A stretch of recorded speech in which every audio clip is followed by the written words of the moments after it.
Hello friends, welcome to modern classes. देखिए, आज हम लोग जो पढ़ने जा रहे हैं डिस्काउंट का सेकंड क्लास है। यानी इससे पहले हम बेसिक पढ़ चुके हैं और आज का जो टाइप है कुछ इस प्रकार से है।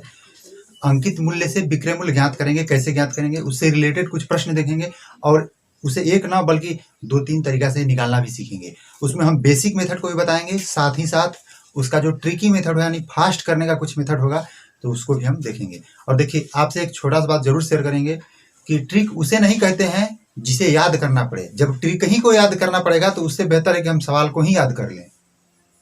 तो ट्रिक याद करने वाली चीज नहीं होती है। ट्रिक ऐसा अजूबा होना चाहिए जिसको समझ के साथ रिलेट करके उसको हम निकाल सकें, हमें हमेशा वो याद रहे पहले से ही। तो देखिए दोस्तों, हम पहले प्रश्न को लेते हैं। पहला प्रश्न कुछ इस प्रकार से है। यदि किसी वस्तु का अंकित मूल्य 1000 हो और उसमें जो डिस्काउंट है यानी कि छूट जो दिया जा रहा है 10%, 5% और 20% के बट्टे पर उपलब्ध है, यानी उस वस्तु को खरीदा जब जा रहा है तो 3 डिस्काउंट हमें लेना पड़ेगा, यानी मिल रहा है हमें। तो उस पीरियड में सामान का विक्रय मूल्य क्या है, सेलिंग प्राइस क्या है। ध्यान से देखिए, एमआरपी हमें जो दे रहा है वह 1000 है। जो डिस्काउंट है हमें 3 डिस्काउंट मिल रहा है, 10%, 5% और 20%। 3 डिस्काउंट हमें मिल रहा है। हाँ, उसके बाद क्या बोला जा रहा है, इस बात को समझिएगा। उसके बाद हमसे कहा जा रहा है क्या कि उसका सेलिंग प्राइस आप बताइए। सेलिंग प्राइस बताना है यानी विक्रय मूल्य बताना है। देखिए, ऐसे प्रश्न को बनाने के लिए सबसे पहले हम एक बेसिक मेथड को देखते हैं उसका। तो बेसिक मेथड का रंग रूप कैसे होगा, देखिए। जैसे मान लीजिए 1000 एमआरपी है हमारे पास, हम 10% का डिस्काउंट दे रहे हैं। पहली बार 10% का डिस्काउंट दिया गया है, तो 10% का डिस्काउंट दिया गया है तो 1000 का 10% कितना होता है भाई। तो 1000 का 10% आप निकाल सकते हैं, आसानी से निकालिए 10%। हालांकि इसको बताने का कोई जरूरत नहीं है। 10 10 में 100, यानी 1000 का 10% क्या होता है, 100 होता है। तो 100 जब हम घटाएंगे तो क्या हो जाएगा, अब वस्तु को हम 900 रुपया में खरीदेंगे। दूसरा बार 5% का डिस्काउंट दिया गया है। चलिए भाई, 5% का हम डिस्काउंट ले रहे हैं, तो 900 का 5% भी निकाल लीजिए आप। 9 5 45 का डिस्काउंट दिया गया। कितना का डिस्काउंट मिला भाई, 45 का डिस्काउंट मिला। तो जब 45 का डिस्काउंट मिलेगा तो 900 में 45 रुपए की छूट होगी तो क्या होगा, 855 रुपया होगा क्या। अब उसके बाद फिर से 20% का डिस्काउंट हमें दिया जा रहा है। चलिए, यहाँ 45 का डिस्काउंट दिया गया है, अब क्या दिया जा रहा है, 20% का डिस्काउंट। तो 855 का 20% हम निकालेंगे पहले। तो 20% निकालेंगे, 20 5 100। देखिए, 5 के 5 3 5 7 35, 5 के 5 यानी कि 171 का छूट दिया जाएगा। कितने का, 171 का छूट दिया जाएगा। तो जब 171 का छूट दीजिएगा तो कितना होगा भाई, आप निकाल लीजिए। 855 में से 171 को घटा दीजिए, 4 15 में से 7 जाएगा तो कितना हो जाएगा, 8 7 15 8, ये हो जाएगा आपका 7 यानी कि 6 हो जाएगा, 684 रुपया। अब देखिए, आप ध्यान से देखिएगा, तो हमसे पूछा क्या है, सेलिंग प्राइस। तो सेलिंग प्राइस यहाँ हमें स्पष्ट रूप से निकल गया कि 1000 की वस्तु को जब हम 3 बार डिस्काउंट देंगे तो यहाँ हम 684 रुपया में बेचेंगे। लेकिन बात यहाँ है कि हम इतना लॉन्ग लेके नहीं जाएंगे, हमें शॉर्ट बनाना है। शॉर्ट में कैसे बनाएंगे, ध्यान से देखिएगा। सबसे पहले यहाँ 3 डिस्काउंट दिया गया है, कितना कितना भाई, 10%, 5% और 20%। तो इसको पहले आप फ्रैक्शन में बदल दीजिए। 10% का वैल्यू क्या होता है, 1/10। परसेंटेज में हम बता चुके हैं। 5% का वैल्यू क्या होता है, 1/20। और 20% का वैल्यू क्या होता है भाई, 1/5। समझ रहे हैं। आपको एक बार फ्रैक्शन के विषय में कभी बताए थे कि जो 1 में यदि 10 लिख रहे हैं तो 10 को हम वास्तविक मान कहते हैं, और घटाया चाहे बढ़ाया जाता है वो कहाँ रहता है, ऊपर वाले में रहता है। यानी जब किसी वस्तु के दाम को बढ़ा गया है 10%, तो इसका अर्थ है कि 10 से वह कितना हो गया, 11 हो गया। लेकिन यदि किसी वस्तु के दाम को घटाया जा रहा है तो 10 से क्या हो जाएगा, 9 हो जाएगा। यहाँ क्या किया जा रहा है भाई, डिस्काउंट किया जा रहा है, यानी छूट दिया जा रहा है। इसका अर्थ है कि घटाया जा रहा है। तो घटाया जा रहा है तो पहली बार में वस्तु का क्या होगा, जो 10 वस्तु का प्राइस था वह कितना हो गया भाई, 9 हो गया। उसके बाद जो दूसरा दिया गया है, इसका क्या अर्थ है कि जो 20 है उसमें 1 की छूट की गई, कितना हो गया, 19 हो गया। 5 है उसमें 1 की छूट की गई, कितना हो गया, 4। तो 5 में 1 की छूट की गई तो 4 हो गया। अब आप इसको कैसे करेंगे, अब आप इसको इधर इधर कटा भी सकते हैं। देखिए कैसे कटा रहे हैं, 4 से यदि कटाएंगे, 4 5 20, 50 25 10 25 10 कितना हो जाएगा, 250। अब देखिए 19 में 9 से गुणा करेंगे तो 19 9 171 हो जाएगा। हम पहले इसका यूज क्यों किए हैं इसके विषय में समझिए।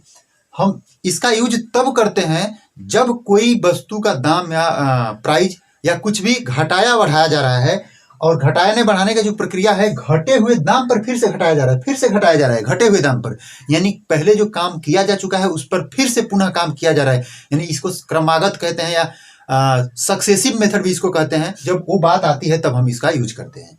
बस यही बात आपको ध्यान देना है कि इसका यूज हम तब करते हैं जबकि काम होने के बाद फिर से उसी के आधार पर काम हो रहा है, फिर उसके आधार पर काम हो रहा है, तब इसका हम यूज करते हैं। यदि इसके आधार पर काम हुआ फिर इसी के आधार पर काम यदि यहाँ होता तो हम ऐसा नहीं करते।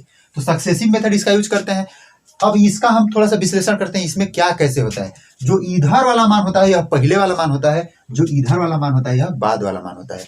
यानी जिस वस्तु का दाम 250 रुपया है उसे ये 3 को छूट देने पर 171 रुपये में बेचा जाएगा, लेकिन उस वस्तु का दाम हमें 250 नहीं है, कितना दिया गया है 1000 है। तो हम इसको रिलेट करेंगे, इसका कितना गुना है भाई, इसका गुना 4 गुना बेसी है। देख लीजिए 4 गुना कीजिएगा तो कितना आ जाएगा, देख लीजिए करके 1000 आ जाएगा। यानी 4 गुना जब बेसी है तो इसको भी क्या होना चाहिए, 4 गुना होना चाहिए। कितना हो जाएगा भाई, 4 के 4 4 7 28 के 8 कैरी हुआ 2 4 दूना 4 के 4 4 2 6। समझ रहे हैं क्या, इस तरह से हम इसको ज्ञात करते हैं।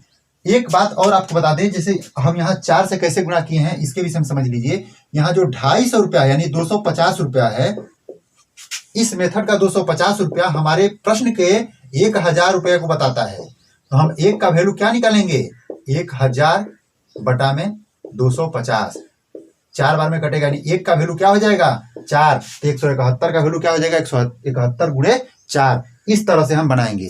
ये मेथड सबसे आसान है और अच्छा भी है, कभी यह भूलने वाला भी मेथड नहीं है, यह ट्रिक नहीं है कहिए तो, यह एक प्रकार से मेथड ही है, हमारा एक शॉर्ट मेथड है। तो चलिए दोस्तों हम एक अगले प्रश्न की ओर बढ़ते हैं।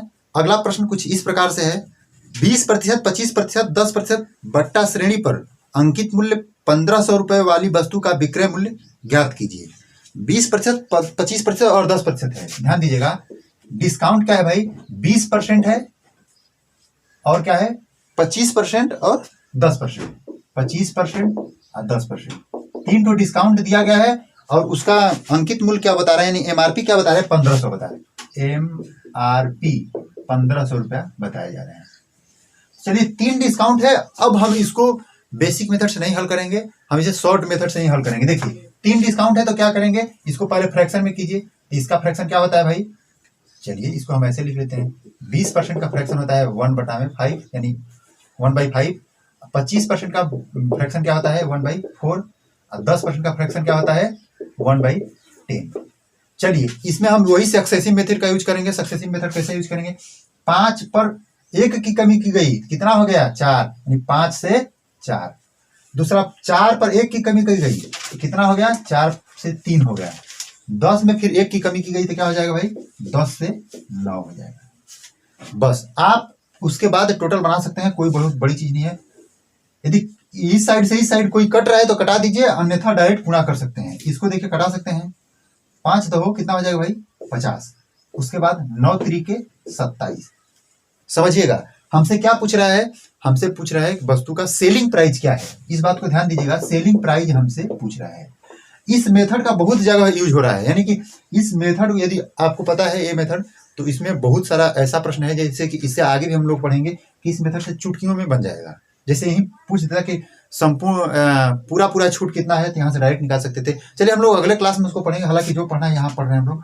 तो जिस वस्तु का पहले प्राइस 50 रुपया है तो उस वस्तु को कितना में सेलिंग किया जा रहा है 27 रुपया में, लेकिन वस्तु का प्राइस यहाँ हम प्रश्न में देख रहे हैं कि यह 1500 दिया गया है। तो इसका अर्थ यह है कि जो 50 है वह किसको बता रहा है 1500 को बता रहा है। ये किसको बताएगा 1500/50 बताएगा। 0 से 0 5 यानी कि 15, यानी कि 1 का वैल्यू क्या है भाई 30 है, तो 27 उसका सेलिंग प्राइस हो रहा है, तो 27 का वैल्यू क्या हो जाएगा, ध्यान से देखिए 27 गुणे यदि हम 30 कर देना है तो आसानी से निकाल सकते हैं। 27 यहाँ 81 और 0 यानी 810 रुपया हमारा क्या हो जाएगा भाई सेलिंग प्राइस हो जाएगा। देखिए यह जो प्रश्न है यह बहुत बड़ा प्रश्न है, बहुत ही छोटा। आशा करते हैं कि पिछला प्रश्न आपको समझ में आया होगा। हम लोग अगला प्रश्न देखते हैं क्या है। एक पुस्तक का अंकित मूल्य 100 रुपया है, 20%, 40% के बट्टे श्रेणी पर उसका विक्रय मूल्य ज्ञात कीजिए। देखिए अगला बता रहा है प्रश्न हमसे कि एमआरपी जो है वह 100 रुपया है और उसके बाद हमसे कह रहा है जो डिस्काउंट दिया जा रहा है कितना कितना है भाई, 20% और 40%। चलिए डिस्काउंट को हम लोग लिख देते हैं। डिस्काउंट एक 20% है और एक 40% है। तो हमसे सेलिंग प्राइस पूछ रहा है। चलिए सेलिंग प्राइस पूछ रहा है, इसको हम पहले फ्रैक्शन बदलेंगे। इसका फ्रैक्शन 1/5 और इसका फ्रैक्शन कितना आ जाएगा, 2/5। यदि फ्रैक्शन आपको नहीं निकालना आता है तो बता देते हैं कैसे फ्रैक्शन निकाला जाता है। जैसे 20% का फ्रैक्शन हमको ज्ञात करना है तो इसका अर्थ है कि 20/100 और 0 से 0 2 5 10 यानी 1/5 यह फ्रैक्शन होता है। समझ रहे हैं। तो उसी तरह से हम लोग फ्रैक्शन निकालते हैं। चलिए तो यहाँ 2/5 हो गया। हमसे क्या कहा जा रहा है भाई, डिस्काउंट किया जा रहा है, यानी कि 5 जो है पहले वाले को देख रहे हैं, 5 पर 1 की छूट दी जा रही है। ध्यान दीजिएगा जो 5 वाला ये नीचे वाला वैल्यू है, 1 का इस पे छूट दिया रहा है तो कितना हो रहा है, 4 हो जाएगा। जो नीचे वाला है यानी दूसरे वाले को देखा जाए तो 5 है और इसमें 2 की छूट दी जा रही है, कितना हो जा रहा है भाई, 3 हो जा रहा है। समझिएगा। तो हम करेंगे क्या कि 5 में 5 से गुणा करेंगे 25 हो जाएगा और 3 में 4 से गुणा करेंगे तो 12। जिस वस्तु का दाम 25 रुपया है उस वस्तु को कितना बेचा जा रहा है, तो सिर्फ 12 रुपए में। लेकिन प्रश्न हमें क्या बता रहा है कि हमारा एमआरपी 100 है। इसका अर्थ क्या है, इसका अर्थ ये है कि 25 यानी ये वाला जो 25 है वह किसको बता रहा है, 100 को बता रहा है। तो 1 किसको बताएगा, 4 को बताएगा। अब 12 किसको बताएगा भाई, तो 12 गुणे 4। 12 किसको बताएगा, चलिए तो 12 बताएगा आपको। 12 गुणे 4 कोई नहीं, भर चौक 48 को बताएगा। यानी सेलिंग प्राइस हमारा क्या हो जाएगा भाई, 48 रुपया हो जाएगा। बहुत टफ प्रश्न नहीं है, ये छोटा छोटा प्रश्न है। हम लोग एक प्रश्न और देखते हैं, वही हमारा लास्ट भी प्रश्न होगा। तो चलिए दोस्तों हम लोग अगले प्रश्न की ओर बढ़ते हैं और थोड़ा सा देखिएगा इसे ध्यान से। एक अलमारी का अंकित मूल्य 5000 है।